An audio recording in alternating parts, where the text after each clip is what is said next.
নগাঁৱৰ পুৰণি গুদামত গাঁৱে গাঁৱে চিকিৎসকৰ দল ৰাসৰ নামত যাতে কোভিড বিয়পিব নোৱাৰে তাৰ বাবে এতিয়া ৰাসৰ কলাকৌশলে কৰিছে কোভিড টেষ্ট ৰাজ্য চৰকাৰে বান্ধি দিয়া প্ৰটোকল অনুসৰি সামগ্ৰীটো অনুষ্ঠুপীয়াকৈ চলিছে ৰাসৰ প্ৰস্তুতি পুৰণি গুদামৰ জালাহ গাঁৱত ৰাসৰ পূৰ্বে কোভিড টেষ্ট কৰাৰ বাবে ব্যাপক ব্যৱস্থা শ্ৰীকৃষ্ণৰ পৰা অসুৰলৈকে সকলো কলাকৌশলীৰ মাজত শ্যামেন্দ্ৰ বৈৰাগীয়ে জনাব আমাক এই বিষয়ে সবিশেষ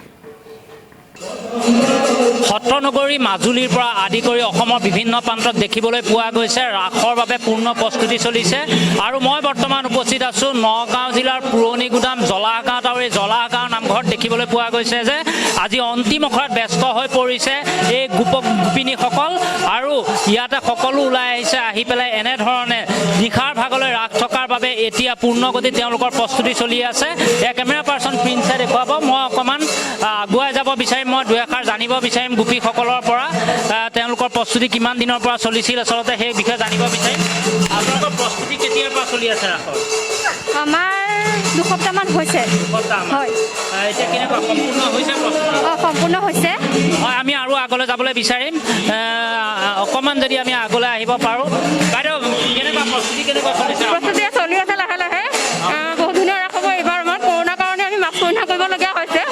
আৰু আমি ৰাসতো কৰোণাৰ কাৰণে মাস্ক পৰিধান কৰি চেনিটাইজাৰ ব্যৱহাৰ কৰি আমি ৰাস পৰিৱেশন কৰি নৃত্য পৰিৱেশন কৰোঁ হয় আচলতে ক'ব লাগিব যে কৰোণা মহামাৰীৰ বাবে সকলোৱে মাস্ক পৰিধান কৰিছে মই অকণ উদ্যোক্তা কমিটি আছে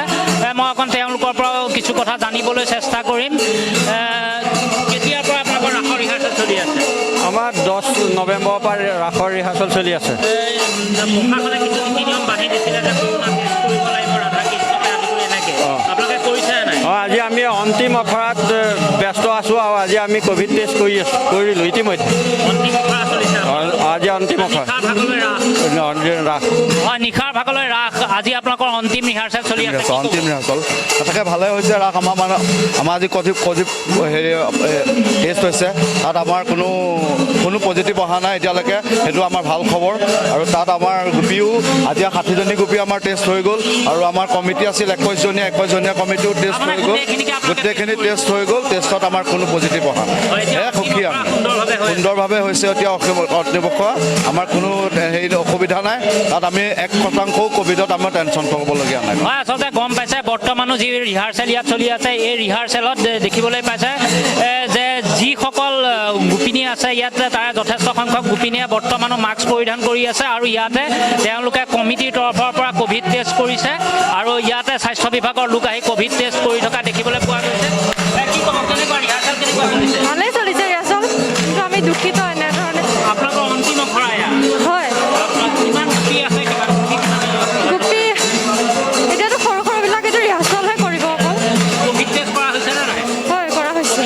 ধন্যবাদ জনাইছোঁ শ্যামেন্দ্ৰ বৈৰাগী